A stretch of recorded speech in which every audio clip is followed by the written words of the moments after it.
You ask what I can do to improve the plight of Black Americans, as if it's my personal crusade.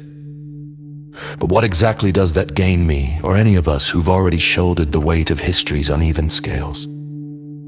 Look no further than the shattered promises of Zimbabwe, where the farms once tilled by those who built them were seized in a frenzy of retribution, leaving fields barren and bellies empty, proof that yielding ground only invites the devourer to demand the horizon next. Or gaze southward to South Africa today, where the architects of reconciliation watch their own legacies torn down, not in justice, but in an endless cycle of grievance that devours the very soil it claims to redeem. No concession quenches that thirst, it merely sharpens the blade for the follow-up strike. And it's not just across oceans. This poison seeps into the heartlands. In the UK, the self-flagellating guardians of progress have offered up their own daughters on the altar of multiculturalism, turning a blind eye to the grooming gangs that preyed in the shadows of tolerance, all to atone for the phantom sins of empire. English girls, fragile as the chalk cliffs they grew up under, sacrifice not for peace but for the illusion of equity, their cries muffled by the dogma that colonialism's ghost demands perpetual bloodletting.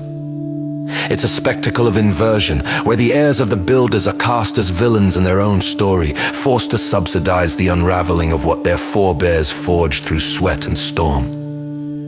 You might sway the naive, the ones who sip the elixir of guilt without tasting its bitterness.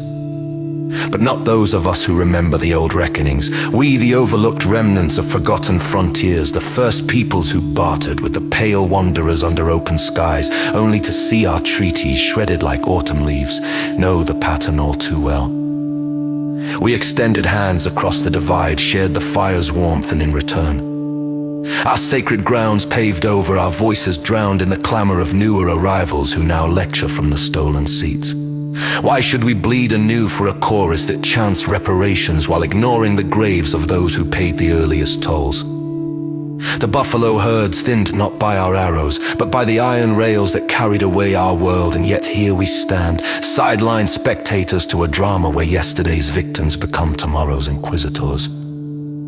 I owe no further debt, no ritual genuflection at the shrine of endless atonement. The ledger is etched in the dust of broken packs and the smoke of burned bridges, from the dusty trails where warriors once rode free to the auction blocks that echoed with chains we never forged. When the tide of demands rises again, as it always does, swallowing the generous in its undertow, I'll be the one who remembers. The wall is closing in. The script is written in the bones of those who gave too much. Better to guard what's left of the fire than to fan the flames that consume us all.